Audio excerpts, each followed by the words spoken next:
Halo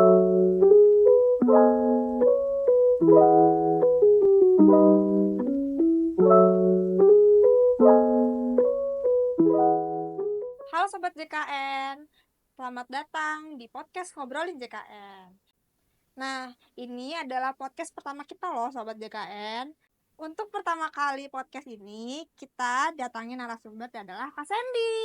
Halo Sobat DKN, Halo Kak Sandy. halo Feli. Terima kasih sudah ngundang Kak Sandy ke sini. Podcast pertama ya? Podcast pertama Podcast Kak. pertama, waduh, excited banget. Kak Sandy bisa jelasin nggak Kak Sandy dari bagian apa di BPJS Ya, Kesehatan? jadi halo Sobat JKN, perkenalkan nama saya Sandy Andrian. Saya di BPJS Kesehatan Kantor Cabang Bandar Lampung. Saya bertugas di bagian mutu layanan kepesertaan.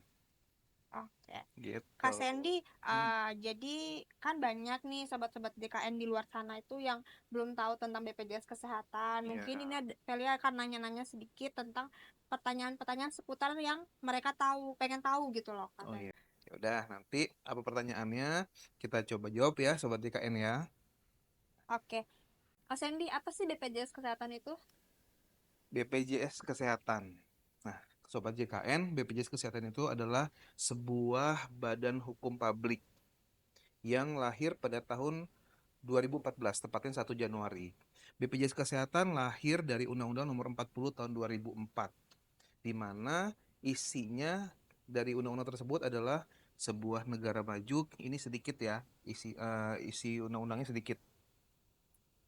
Di mana sebuah negara berkembang menjadi negara maju memerlukan sistem jaminan sosial nasional untuk memenuhi kebutuhan dasar masyarakatnya dengan layak. Nah, salah satu kebutuhan dasarnya adalah kesehatan. Kemudian di 2011 terbentuklah BPJS, Badan Penyelenggara Jaminan Sosial, berdasarkan Undang-Undang Nomor 24 tahun 2011. Nah, di mana sebelum bertransformasi menjadi BPJS Kesehatan, BPJS Kesehatan ini dulu namanya adalah PT Askes Persero. PT Askes dulu BUMN, Feli. Namun sejak bertransformasi menjadi BPJS Kesehatan, BPJS Kesehatan ini masuk ke dalam badan hukum publik gitu, yang sifatnya nirlaba, jadi memang tidak ada laba, jadi kita tidak mencari keuntungan gitu. Nah dulu Sobat JKN, PT Askes hanya mengakomodir untuk PNS aja, kemudian untuk pensiunan, TNI, Polri, untuk peserta yang kurang mampu itu dulu namanya ada Jamkesda, Jamkesmas. Namun sejak bertransformasi menjadi BPJS Kesehatan, seluruh segmen masyarakat bisa terdaftar sebagai peserta JKN. Gitu, Feli. Oke. Kak Sandy, bagaimana sih caranya daftar jadi peserta BPJS Kesehatan? Kalau sekarang, kalau kita bicara bagaimana cara daftar menjadi peserta ya, peserta program JKN itu ada banyak sekali caranya. Yang pertama bisa langsung melalui kanal tatap muka, kemudian bisa melalui kanal non tatap muka. Yang tatap muka bisa langsung ke kantor cabang, bisa mengunjungi mall pelayanan publik, terus bisa melalui BPJS keliling, dan lain sebagainya. Kalau yang non tatap muka sekarang di BPJS Kesehatan sudah ada kanal-kanal layanan tanpa tatap muka, Sobat JKN. Jadi, Sobat JKN tidak perlu lagi repot-repot datang ke kantor cabang, cukup bisa langsung mengakses di rumah tanpa harus jauh-jauh ke kantor cabang. Jadi, untuk kanal layanan itu ada banyak, Feli. Bisa pakai Pandawa, pelayanan administrasi melalui WhatsApp. Nah, itu bisa diakses melalui chat WhatsApp di nomor 0811 8165 165. Kemudian bisa melalui care center 165.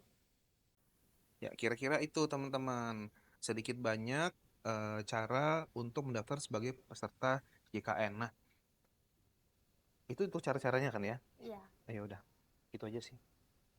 Nah, Kak Sandy, terus apa aja sih jenis segmen peserta BPJS Kesehatan itu? Nah, ini yang menarik, Sobat JKN. Segmen peserta JKN itu ada dua. Yang pertama adalah peserta penerima bantuan iuran. Peserta penerima bantuan iuran ini dibagi dua lagi, Hmm. yang ditanggung oleh pemerintah pusat dan yang pemerintah daerah. Kemudian ada segmen peserta bukan penerima bantuan iuran. Ada peserta pekerja penerima upah. Nah, untuk peserta PPU ini dibagi lagi. Ada PPU pegawai negeri, ada yang PPU TNI, Polri, PPU swasta. Kemudian untuk yang bukan pekerja, ada lagi yang pensiunan. Nah, selain itu ada lagi yang namanya peserta PBPU.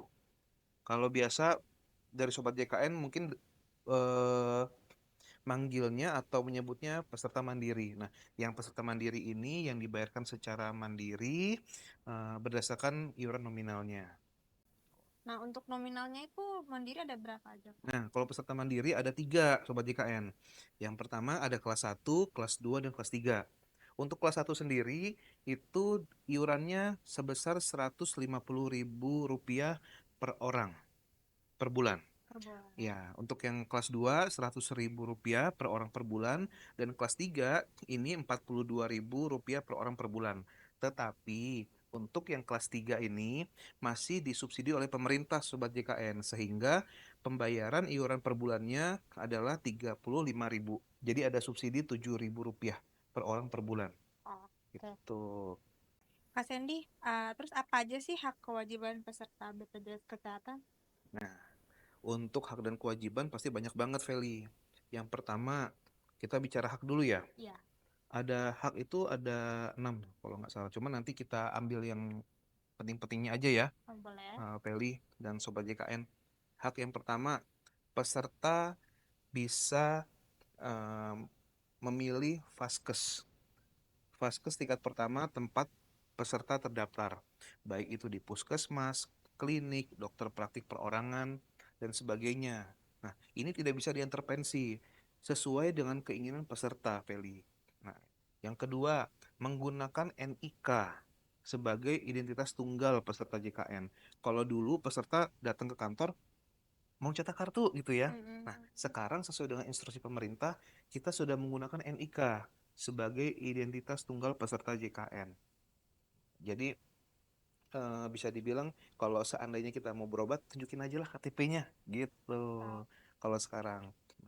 Nah, sekalian ya Sobat JKN, selain ada NIK, BPJS Kesehatan juga sekarang mengeluarkan aplikasi Mobile JKN.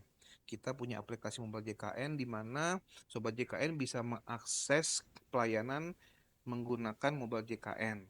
Nah, jadi di Mobile JKN itu juga sudah ada kartu KIS digitalnya, Feli. oh iya. Iya, udah tahu kan?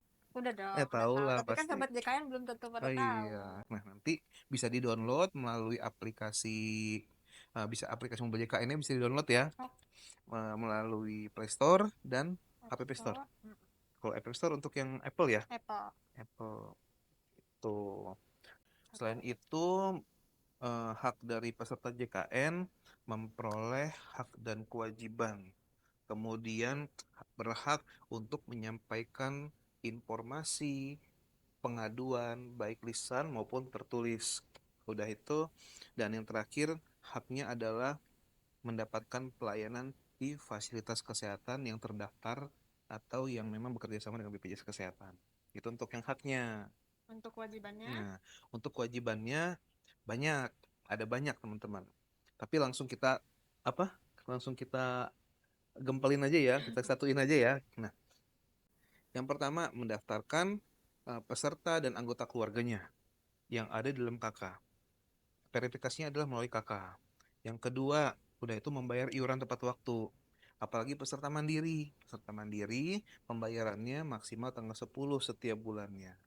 Kemudian melaporkan apabila ada perubahan-perubahan data, baik itu perubahan alamat, nomor telepon, kemudian perubahan-perubahan tempat tinggal. Selain itu, biasanya contoh Feli nih. Feli masih masih ini kan masih gadis kan? masih gadis. Belum nikah. Nanti kalau misalkan udah nikah, dilaporkan ke BPJS Kesehatan. Baik itu pernikahan, kemudian perceraian, kematian, kelahiran, alamat tinggal domisili dan lain sebagainya gitu. Nah, terus udah itu kewajibannya juga menjaga identitas JKN-nya agar tidak rusak dan tidak terpakai oleh orang lain. Nah, eh, nah itu adalah kewajiban sebagai peserta JKN. Oke. Nah, kan banyak nih Kak sobat-sobat Hmm. JKN yang mungkin kehilangan kartunya atau kartunya rusak. Nah, itu gimana? Nah, sampai sekarang masih banyak, Vel, peserta yang datang ke kantor cabang itu eh, masih minta untuk cetak kartu. Jadi Feli sampai dengan sekarang itu banyak banget peserta yang masih datang ke kantor cabang mau minta cetak kartu. Nah, kartunya rusak, kartunya hilang, ataupun kartunya udah apa namanya? Sobek, sobek-sobek Iya, gitu ya. sobek terus udah itu yang nama-namanya tuh udah hilang lah gitu ya, udah Iya. pudar. Nah, sesuai dengan aturan pemerintah, instruksi pemerintah bahwa sejak tahun 2022 bulan Februari BPJS Kesehatan kan sudah tidak cetak kartu lagi gitu. Sehingga memakai NIK sebagai identitas tunggal peserta JKN. Namun karena ada juga peserta ya yang masih, Mas saya masih mau dong cetak kartu, gimana ya, masih kayaknya nggak afdol kalau misalkan nggak melihat tampilan kartu. Nah, jadi makanya ada aplikasi mobile JKN itu sehingga kita edukasi pesertanya untuk download dan registrasi mobile JKN sehingga pesertanya kalau mau berobat bisa memakai kartu digital gitu. Misalkan kalau kartu digitalnya nggak ada, handphonenya rusak ataupun nggak punya HP Android, bisa pakai KTP. KTP-nya hilang, bisa pakai KK. KK dan KTP-nya hilang, bisa pakai KTP elektronik. Ada kan? Ada. Pasti ada. Iya, pasti ada. Sekarang semuanya sudah canggih kan ya. Jadi ya apalagi nik harus dijaga lah. Jangan sampai bisa terpakai orang lain, jangan sampai terpakai oleh orang lain dan sampai NIK-nya disalahgunakan. Oke.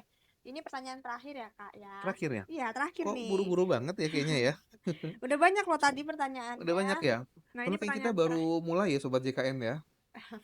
Nah, ini pertanyaan terakhir nih, Kak. Hmm. Tadi kan Kak Sandy sempat ngomong nih, Hmm. kewajibannya itu harus mendaftarkan keluarganya, anggota keluarganya. Hmm. Nah, untuk sobat-sobat JKN untuk mau menambahkan anggota keluarganya kemana? Nah, untuk Sobat JKN yang mau menambahkan anggota keluarganya, itu ada tadi kanal-kanalnya banyak. Bisa mulai kantor cabang, kemudian MPP, BPJS keliling, yang memang ribet, nggak mau datang ke kantor, Hmm. capek, jauh, mager, bisa pakai Pandawa, bisa pakai apa namanya Care Center 165 dan kanal-kanal lain yang lainnya.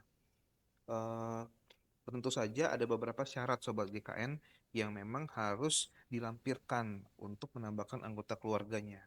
Kalau misalkan untuk peserta PPU itu memang untuk syaratnya lampirannya adalah KK, tapi dalam kenyataannya di lapangan ada beberapa hal yang memang harus diupdate oleh tim BPJS Kesehatan. Jadi intinya memang untuk proses verifikasi penambahan anggota keluarga, mutasi administrasi, semuanya bisa dibilang melakukan verifikasinya melalui KK. Oke, Itu yang penting kakak ya, itu ada yang KK nik. ada, ya. KK, kemudian nicknya ada, terdaftar, dan online di Dukcapil. Kemudian nanti untuk syarat-syarat yang lainnya bisa menyusul. Artinya menjadi pelengkap yang lainnya.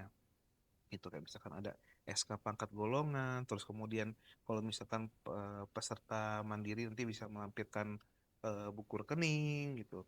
Buku rekening yang terdaftar, misalkan Bank Mandiri, Bank BRI, Bank BNI, BSI, Bank BCA. Untuk bank-bank yang lain nggak bisa ya, Kak? Harus bank-bank itu aja atau gimana? Untuk sementara ini yang masih bekerja sama dengan BPJS Kesehatan masih bank-bank yang Kak Sandy sebutin tadi. Ya, tapi tidak menutup kemungkinan sebagai KN mungkin ke depannya siapa tahu dari manajemen BPJS Kesehatan bisa melakukan kerjasama dengan bank-bank lain. Seperti itu. Oke, terima kasih Kak Sandy. Ya, sama-sama Feli. Senang banget bisa gabung di podcast pertamanya ngobrol Ngobrolin JKN. ngobrolin JKN. Terima kasih sudah berpartisipasinya Kak Sandy. Sama-sama Feli. Oke, halo Sobat JKN, untuk episode kali ini segini dulu ya. Nah, kalian jangan lupa nanti tungguin episode selanjutnya. Dadah.